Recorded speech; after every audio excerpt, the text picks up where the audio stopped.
ஒரு மார்க்கெட்டை எப்படி பார்க்கணும், எந்த மாதிரி பார்க்கணும், எந்த மாதிரி அனலைஸ் பண்ணணும், நான் எப்படி பார்க்கணுங்கிறத இந்த செஷனில் நான் முக்கியமாக சிம்பிள். இந்த மொமெண்டமுக்கு முன்னாடி மார்க்கெட் அப் ட்ரெண்டாக இருந்ததுக்கு அதை யாருமே கவனிக்கிறது இல்லை. ஸோ இதுக்கு பேர் தான் ஸ்ட்ரக்சர் அனலைசிஸ். ரொம்ப ரொம்ப ரொம்ப முக்கியமான விஷயம். நான் ஸ்ட்ரக்சர் அனலைசிஸை பற்றி பேசிக்கிட்டு இருக்கேன். மார்க்கெட்டோட ட்ரெண்ட் எதை நோக்கி போய்கிட்டு இருக்கு, மார்க்கெட்டோட ஸ்ட்ரக்சர் பிரேக் ஆயிருக்கா அப்படிங்கிற ஒரு டவுன் சைன் ஸ்ட்ரக்சர் இங்கே பிரேக் ஆயிருக்கு. எல்லாத்துலேயுமே கோல்டில் முக்கியமாக ஸ்டாப் லாஸ் அப்படிங்கிற ஒன்று ட்ரை பண்ணுங்க.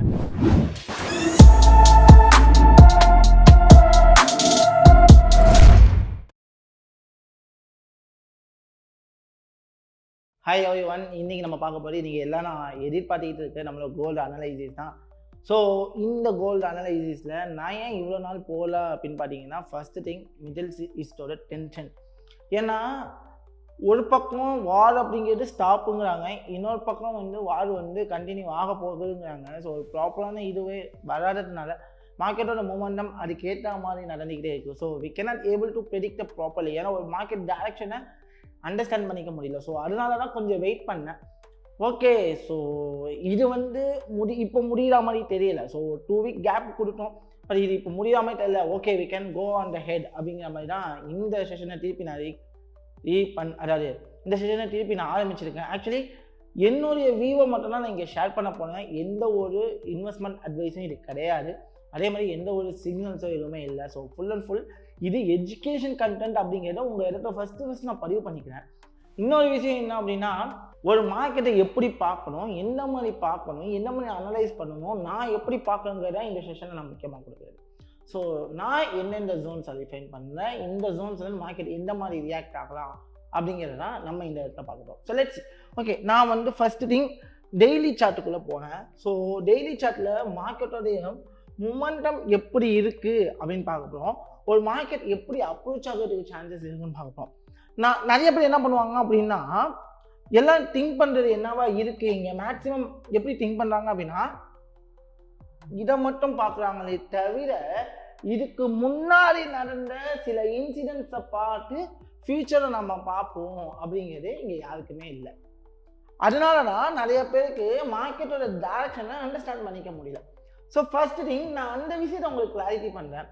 ஏன்னா நிறைய பேர் இங்கே நம்ம பார்க்குற நம்ம இப்படி பார்த்துட்டு ஓகே மார்க்கெட் கீழே வந்துக்கிட்டு இருக்கு, ஸோ இன்னுமே மார்க்கெட் கீழே வரலாம் அப்படிங்கிற யோசிச்சு நிறைய பேர் இங்கே செல்லாம் ட்ரை பண்ணிட்டு இருப்பீங்க. அது டோட்டலி வருவாங்க. ஏன் அப்படி சொல்லும் அப்படின்னா, சிம்பிள். இந்த மொமெண்டமுக்கு முன்னாடி மார்க்கெட் அப் ட்ரெண்டாக இருந்ததுக்கு அதை யாருமே கவனிக்கிறது. ஒரு மார்க்கெட் எப்போ டவுன் ட்ரெண்டாக மாறும் அப்படிங்கிறது யாரும் கவனிக்கல. ஏன் ஒரு மார்க்கெட் ஒரு இடத்துலேருந்து ரிப்பீட் ஆகிருக்கு அப்படிங்கிறத யாரும் கவனிக்கிறது. கான்செப்ட் புரியுதா? ஸோ அப்போது நீங்கள் நல்லா பாருங்கள், மார்க்கெட் இங்கேருந்து மார்க்கெட் என்ன ஆயிருக்குன்னா ஷூட் ஆகி மேலே போயிருக்கு, ரைட்டா? இங்கேருந்து என்ன ஆயிருக்கு, மார்க்கெட் ஷூட் ஆகி மேலே போயிருக்கு. அப்போ அந்த இடத்த மார்க்கெட் எப்படி ரியல் பண்ணோம் அப்படிங்கிறது பார்க்கணும். ஸோ நல்லா புரிஞ்சுக்கணும். ஒரு மார்க்கெட்டோட இம்பல்ஸ் மொமெண்டமாக ஃபஸ்ட்டு அண்டர்ஸ்டாண்ட். நெக்ஸ்ட் தான் ஒரு மார்க்கெட் என்ன நடக்குங்கிறத திங்க் பண்ணணும். ஸோ நான் எப்பவுமே சொல்கிறது அதுதான். ஸோ இப்போ நான் உங்களுக்கு சொன்னது என்ன அப்படின்னா, இதுக்கு முன்னாடி மார்க்கெட்டை நம்ம பார்க்கணும் அப்படின்னு நான் சொல்லியிருந்தேன், ரைட்? ஸோ அப்போ இங்கே என்ன நடந்திருக்கு அப்படின்னு பார்த்தீங்கன்னா, ஃபர்ஸ்ட் திங் மார்க்கெட்டோட ஸ்ட்ரக்சர் க்ளீனாக என்ன இருக்குது பார்த்தீங்கன்னா அப் ஆயிருக்கு. க்ளீனாக என்ன ட்ரெண்ட் போயிருக்கு அப்படின்னு பார்த்தீங்கன்னா ஒரு கிளியர் அப் ட்ரெண்ட், ஓகேவா? ஸோ மார்க்கெட்டை க்ளீனாக அப் டவுன் ட்ரெண்டாக மாறிடுச்சா அப்படிங்கிற மாதிரி நிறைய பேர் ஃபர்ஸ்ட் திங் உங்களோட கேள்விகள் இருக்கும். ஆனால் நான் இன்னுமே மாறலன்னு சொல்லுவேன்.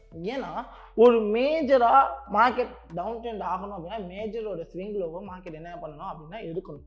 எதில்? மார்க்கெட் அப் ட்ரெண்ட் வரைய மேஜர் ஸ்விங் லோ அது எங்கே இருக்குது? ஸோ இதுக்கு பேர் தான் ஸ்ட்ரக்சர் அனலைசிஸ். ரொம்ப ரொம்ப ரொம்ப முக்கியமான விஷயம். நான் ஸ்ட்ரக்சர் அனலைசிஸை பற்றி பேசிக்கிட்டு இருக்கேன். ரொம்ப முக்கியமான இது என்ன அப்படின்னா, so impulse and then correction again market impulse, correct? So இந்த மூமெண்ட் நம்ம ஃபஸ்ட்டு ட்ராக் பண்ணாதான் உங்களுடைய ஸ்ட்ரக்சர் ஃபஸ்ட்டு கிளியர் ஆகும். அந்த ஸ்ட்ரக்சருடைய ஸ்விங் லோ ரொம்ப ரொம்ப இம்பார்ட்டண்ட்டாக இருக்கும். அப்போ நான் என்ன பண்ணுறேன் அப்படின்னா, என்னோடய ஸ்விங் லோவை ஃபஸ்ட்டு ஐடென்டிஃபை பண்ணுறேன். எங்கே இருக்குது அப்படின்னு பார்த்தீங்கன்னா, என்னோட ஸ்விங் லோ எங்கே இருக்குது? இதுதான் என்னுடைய ஸ்விங் லோ ஃபர்ஸ்ட் திங். இப்போ இந்த லோ உடச்சாதான் மார்க்கெட் என்ன ஆகும் அப்படின்னா கீழே வரும், ட்ரெண்டு மாறுங்கிறது எல்லாருக்கும் தெரிஞ்சிருச்சு. அதாவது நம்ம ஸ்டூடெண்ட்ஸும் முக்கியமாக தெரியும். தென் இது ஒரு இம்பல்ஸ், அதாவது இந்த ஸ்விங்லேருந்து நம்ம எடுத்துட்டோம் அப்படின்னா இது ஒரு இம்பல்ஸ். அப்போ நான் என்ன பண்ணுறேன், இந்த இம்பல்ஸை ஃபஸ்ட்டு அண்டர்ஸ்டாண்ட் பண்ணிக்கிறேன். இந்த இம்பல்ஸ் உள்ளுக்குள்ள இன்டர்னல் ஸ்ட்ரக்சர்ஸ் இருக்கு. இம்பல்ஸ் உள்ளுக்குள்ள என்ன இருக்கு, இன்டர்னல் ஸ்ட்ரக்சர்ஸ் இருக்கு. அப்போ பாருங்க, impulse, detached impulse, and then market going to the impulse, right? இப்போ இந்த இடத்துல பார்த்தீங்கன்னா ஸ்ட்ரக்சரே இல்லை. அதை யாராவது பார்த்தீங்கன்னா இந்த இடத்துல என்ன இல்லை அப்படின்னா ஒரு ஸ்ட்ரக்சர் அப்படிங்கிறது இங்கே இல்லை. அப்போ மார்க்கெட் அப்படிங்கிறது என்ன பண்ணியிருக்கு அப்படின்னா இந்த இடத்துல ஸ்ட்ரக்சர் இல்லைங்கிற பட்சத்துக்கு இதுதான் ஸ்விங் லோவாக எடுத்ததுக்கு. இதை என்னவா பண்ணியிருக்கு, ஸ்விங் லோவா என்ன பண்ணியிருக்கு, டினோட் பண்ணியிருக்கு. அப்போ மார்க்கெட் ஏன் இது கீழே பிரேக் பண்ணி கீழே வரலன்னு யோசிச்சிங்கன்னா, ஏன் இந்த இடத்துல ரெஸ்பெக்ட் பண்ணி மேலே போனால் இதுதான் ரீசன். இந்த லோவை என்ன பண்ண முடியல, எடுக்க முடியல, ட்ரெண்டை இது பண்ண முடியல. அப்போ as per the prediction மார்க்கெட்டை பொறுத்த வரைக்கும் ரெண்டே விஷயம் தான். மார்க்கெட் எந்த இடத்துலேருந்து மார்க்கெட் ரியாக்ட் ஆகலாம்னா, ஒன்று இந்த ஸ்விங் லோவை டாமினேட் பண்ணாமல் மார்க்கெட் என்ன ஆகிடுன்னா மேலே போகலாம். அப்படி இல்லைன்னா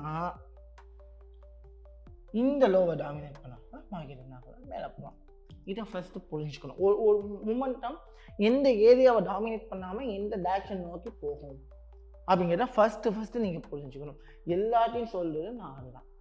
இப்போ நான் இருக்கிற டைம் ஃப்ரேமும் பார்த்தீங்கன்னா டெய்லி டைம் ஃப்ரேமில் டெய்லியை பேஸாக வச்சுக்கோங்க. நீங்கள் இந்த விஷயத்தை நீங்கள் புரிஞ்சுக்கிட்டு இருந்தீங்க அப்படின்னா, நல்லா புரிஞ்சுங்க, இந்த விஷயத்தை நீங்கள் கிளியர் கட்டாக புரிஞ்சுருந்தீங்கன்னா, ஃப்ராங்காக சொல்கிறேன், ஆக்சுவலி என்ன அப்படின்னா மார்க்கெட்டை ஃபஸ்ட்டு புரிஞ்சுக்கிட்டோம். இதை நீங்கள் தெளிவாக புரிஞ்சுனீங்கன்னா, நல்லா புரிஞ்சுக்கங்க, நான் என்ன பண்ணுவோம் அப்படின்னா இதை நான் தெளிவாக புரிஞ்சுட்டு மார்க்கெட்டோட லாஸ்ட் ப்ரீவியஸ் டே கேண்டலை எங்கே பிரேக் பண்ணுறதுங்கிறத பார்ப்பேன்.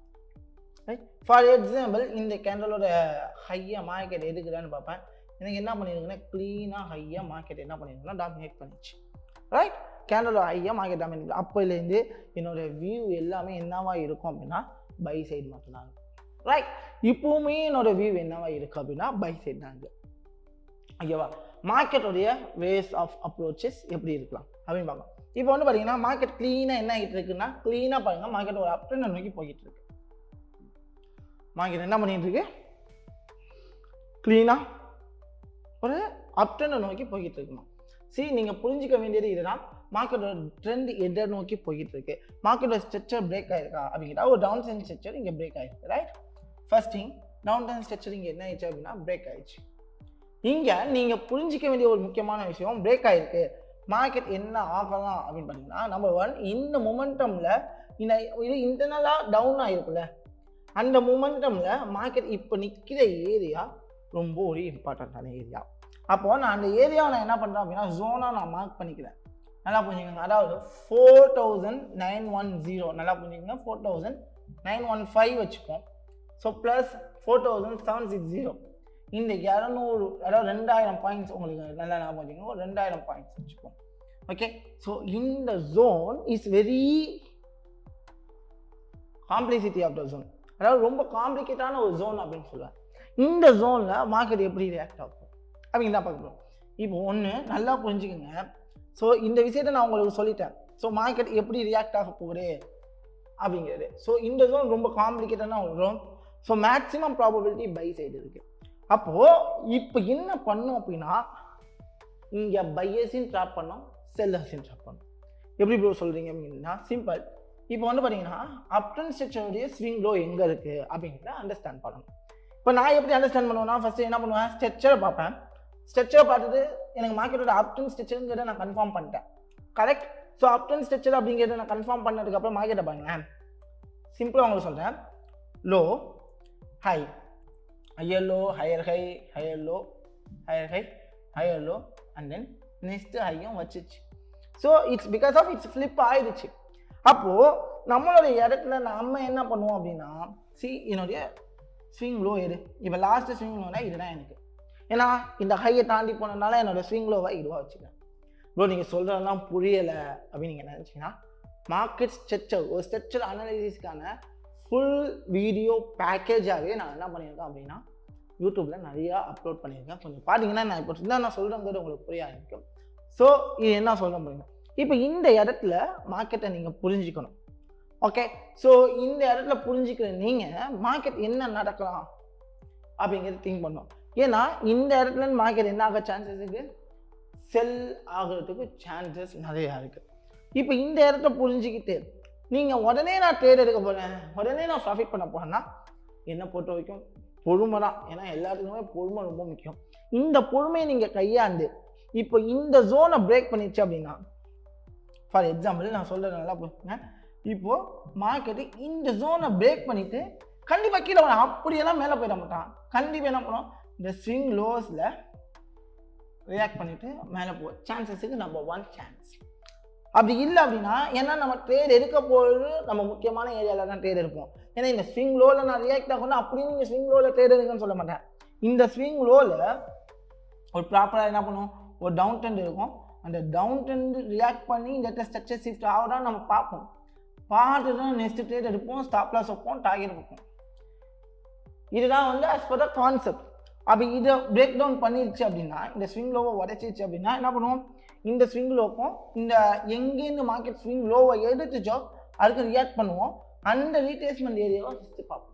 இப்போ ஃபார் எக்ஸாம்பிள் மார்க்கெட் இங்கே போயிடுச்சு அப்படின்னா, எங்கேருந்து போகுச்சோ, எங்கேருந்து மார்க்கெட்டு போயிட்டு லோ உடைச்சிச்சோ அங்கேருந்து என்ன பண்ணுவோம், ரியாக்ட் எடுப்போம். அதாவது ஃபெப்ரவரி 2 எடுப்போம். அந்த ஜோனை நம்ம மார்க் பண்ணுவோம். அங்கேருந்து மார்க்கெட் போகிறதுக்கான கன்ஃபர்மேஷன் கிடைக்கிறாங்க. பட் இப்போதைக்கு ரீடெஸ்ட் ஆகும் அப்படிங்கிறது நம்ம சொல்ல முடியாது. ஒன்று இதுலேயே டச் பண்ணி இந்த லோவை உடைக்கலாம், ரைட்டா? ஆனால் ஃபுல் கான்சன்ட்ரேட்டட் வியூ எங்கே இருக்குது அப்படின்னா பை சைட் போகுங்கிறது தான் ஒன்று. அப்படி இல்லை, இந்த வார் தொடருது, இந்த மிடில் ஈஸ்ட் வார் வந்து கிரைசிஸ் வந்து இன்னுமே அதிகமாகுது அப்படின்னா, நல்லா சொல்கிறேன், மார்க்கெட் சடனாக ஃபாலோ ஆகிறதுக்கு சான்சஸ் நிறையா இருக்குது. ஸோ அதனால் நான் என்ன சொல்கிறேன் அப்படின்னா, உங்களுக்கு எல்லாருக்குமே நான் என்ன சொல்கிறேன் அப்படின்னா, ப்ளீஸ் கொஞ்சம் அவேராக இருந்துக்குங்க. ஸோ எல்லாத்துலேயுமே கோல்டில் முக்கியமாக ஸ்டாப் லாஸ் அப்படிங்கிற ஒன்று ட்ரை பண்ணுங்கள். ஸ்டாப் லாஸ் வைக்காமல் ட்ரேடே பண்ணாதீங்க. கண்டிப்பாக எந்த அளவுக்கு ப்ராஃபிட் கோல்டு கொடுக்குறோ அதே அளவுக்கு லாஸையும் கொடுக்கும். நான் நிறையா பேர்ட்ட இதை திருப்பி சொல்கிறதுக்கு ரீசன் என்னென்னா, loss is part of the game. அதை தான் நான் இங்கே சொல்கிறேன். ஸோ அதனால் நீங்கள் இந்த விஷயத்தை புரிஞ்சுக்கிட்டு அதுலேருந்து நீங்கள் மூவ் பண்ணுங்கள். நம்பர் 1. நம்பர் 2, மார்க்கெட்டோடைய இப்போ கரண்ட் சுச்சுவேஷன், நெக்ஸ்ட் வீக்குக்கான சுச்சுவேஷனை நான் இப்போ சொல்கிறேன். ஸோ நெக்ஸ்ட் வீக் மார்க்கெட் இந்த மாதிரி நடக்கலாம். இல்லை போ, நான் ஒரு ஸ்கேல்ப் ட்ரேடர் ப்ரோ, நான் ட்ரேட் பண்ணணும்னு நினைக்கிறேன் அப்படின்னா, கரண்ட் சுச்சுவேஷனில் மார்க்கெட்டை பொறுத்த வரைக்கும் நீங்கள் பை சைட் போகலாம். ஆனால் பை சைட் போகும்போது எங்கெங்கே போகணும், ஓகே, பை சைட் போகலாம். பை சைட் போகலன்னா எங்கெங்கெல்லாம் பார்த்து ட்ரேட் எடுக்கலாம். ஃபர்ஸ்ட் திங், எல்லாம் 50 மினிட்ஸ் போயிட்டீங்க அப்படின்னா உங்களுக்கு இன்னுமே கொஞ்சம் ஈஸியாக இருக்கும்.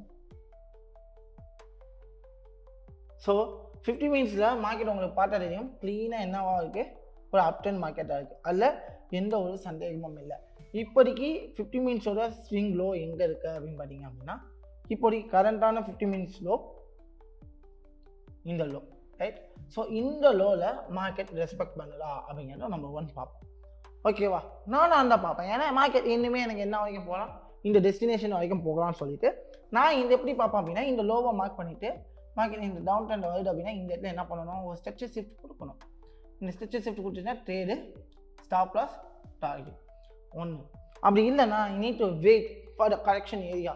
பட் கோல்டை பொறுத்த வரைக்கும் கரெக்ஷன் ஏரியாவில் ஒரு ப்ராப்பரான என்ன இருக்கணும் அப்படின்னா, ஒரு என்ட்ரி மாடல் இருக்கணும். ஸோ அந்த என்ட்ரி மாடல் எங்கே இருக்குதுன்னு பார்த்தீங்கன்னா, இப்போதைக்கு கரெக்ஷன் ஏரியாவில் அந்த கரெக்ஷன் செட்டப். இப்போ எக்ஸாம்பிள் இந்த லோ உடைச்சாதான், நல்லா புரிஞ்சுக்கோங்க, இந்த லோ உடைச்சா மட்டும்தான் என்னால் கரெக்ஷன் ஏரியாவை கண்டுபிடிக்க முடியும். இந்த லோ உடைக்கலைன்னா என்னால் கரெக்ஷன் ஏரியா கண்டுபிடிக்க முடியாது. இந்த லோ உடைச்சிச்சு அப்படின்னா நீங்கள் என்ன பண்ணீங்க அப்படின்னா, ஸ்விங் லோலேருந்து லாஸ்ட் வச்சுக்கக்கூடிய ஸ்விங் ஹை, லாஸ்ட் வச்சுக்கக்கூடிய ஸ்விங் ஹை அப்படிங்கிறது. ஏன் இதை நான் இந்த லோ இந்த ஹை மார்க் பண்ணுறேன், இதுவும் லோ தானே, ஏன் மார்க் பண்ணலை அப்படிங்கிற மாதிரி நிறைய பேர் கேள்வி கேட்டீங்க. மேஜர் அண்ட் மைனருக்குமே ஒரு கிளாஸஸ் எடுத்துக்கலாம், கொஞ்சம் சர்ச் பண்ணி பாருங்கள், உங்களுக்கு இன்னும் புரியும். ஸோ இந்த இடத்துல நீங்கள் ஃபஸ்ட்டு என்ன பண்ணணும், க்ளீனாக அண்டர்ஸ்டாண்ட் பண்ணுவீங்க. ஸோ இந்த லோ உடைச்சா மட்டும்தான் என்னால் கரெக்ஷன் ஏரியா செட்டப் பண்ண முடியும். அந்த கரெக்ஷன் ஏரியாவையும் மார்க்கெட் டாமினேட் பண்ணிட்டோம் அப்படின்னா, இந்த ஸ்விங் லோவை நீங்கள் ஒரு இம்பார்ட்டன்ட் லெவலாக வச்சுக்கோங்க. ஸோ ரெண்டே விஷயம் தான், ஒன்று இந்த ஸ்விங் லோ வந்து போகலாம், அப்படி இல்லாட்டி இந்த இம்பல்ஸு கரெக்ஷன் ஏரியாலேருந்து மார்க்கெட் ரியாக்ட் ஆகலாம், அப்படி இல்லைன்னா இந்த ஸ்விங் லோவிலேருந்து மார்க்கெட் போகலாம். 3 இடம் தான், ஓகேவா? இந்த இடத்த நீங்கள் டிட்டர்மைன் பண்ணுங்கள். ஸோ இந்த இடத்த ஸ்ட்ரக்சர் ஷிஃப்ட் ஆச்சு அப்படின்னா let's play with the guy, play with the buy. So இதுதான் பண்ணணும் ப்ரோ. பைங்கிறீங்க, மார்க்கெட் செல் ஆகிட்டாங்க. மார்க்கெட் இப்படியே போனாலும் போனதான், மார்க்கெட்டே இப்படியே போனாலும் இப்போ உடனே பை எடுக்க சொல்லலாமே. ஏன் ஜோன்ஸை ரிஃபைன் பண்ணி பை பண்ண சொல்றீங்கடா? தேவையில்லாத லாஸ் எனக்கு தேவையில்லை. ஏன்னா மார்க்கெட் முடியும் போது ஒரு செல்லிங் ப்ரெஷரோடு முடிஞ்சிருக்கு. மேபி மண்டே என்ன ஆகலாம், ஒரு செல்லிங் ப்ரெஷர் கிரியேட் ஆகலாம். பட் மண்டே எப்படி மார்க்கெட் மூமெண்டம் ஆகும் அப்படிங்கிறது யாருக்குமே தெரியாது. But as per the next week Middle East war tension அப்படிங்கிறது எப்படி இருக்குங்கிற போட்டு தான் we can decide. நல்லா பாருங்கள், வார் எப்படி போக போகுது, எந்த ஸ்டேட்டில் போக போகுதுன்னு பாருங்கள். வாரோடைய ஸ்டேட் என்ன மாதிரி இருக்குங்கிற பார்த்துட்டு லெட்ஸ் ப்ளே. ஸோ வாரில் ஒரு பெரிய இப்போ வரைக்கும் அட்டாக்கிங் நடக்கலை அப்படின்னா let's go to the buy. So buy areas we are determined. Suppose திருப்பி மிசைல் லான்ச்சிங் இந்த மாதிரி நடக்குது, திருப்பி ட்ரம்ப் ஏதாவது ஒரு அறிக்கை விட்றாரு, ஈரான் சைட்லேருந்து ஏதாவது ஒரு அறிக்கை வந்துச்சு அப்படின்னா market going to the sell possibilities நிறையா இருக்குது. பட் அந்த இடத்துல செல்லுக்கான பிளான்ஸை செட்டப் பண்ணுங்கள். பட் எதுவாக இருந்தாலும் ஒரு ப்ராப்பர் டெக்னிக்கல் ரெஸ்பெக்டேஷன்ஸோட மார்க்கெட் ட்ரெண்ட். ஏன்னா இந்த வார் டென்ஷன் ட்ரெண்டை தீர்மானிக்கும், டெக்னிக்கல் அனலைசிஸ் என்ட்ரி ப்ரைஸை தீர்மானிக்கும். ஸோ அதனால நீங்கள் பார்த்து பொறுமையாக நிதானமாக ட்ரேட் எடுங்க. எந்த ஒரு ட்ரேட் எடுத்தாலும் ஸ்டாப் லாஸோட மெயின்டைன் பண்ணுங்கள். ஸோ என்னுடைய டெக்னிக்கல் ப்ரெடிக்ஷன் பொறுத்த வரைக்கும் நெக்ஸ்ட் வீக் ஒரு ஸ்மால் கரெக்ஷன் இருக்கலாம், தென் market going to the shoot. இது இன்னும் நெக்ஸ்ட் வீக் மார்க்கெட் எப்படி போகுதுன்னு பார்ப்போம். அதே மாதிரி நெக்ஸ்ட் வீக் அப்டேட்டை நெக்ஸ்ட் வீக் நம்ம பார்ப்போம். பாய்.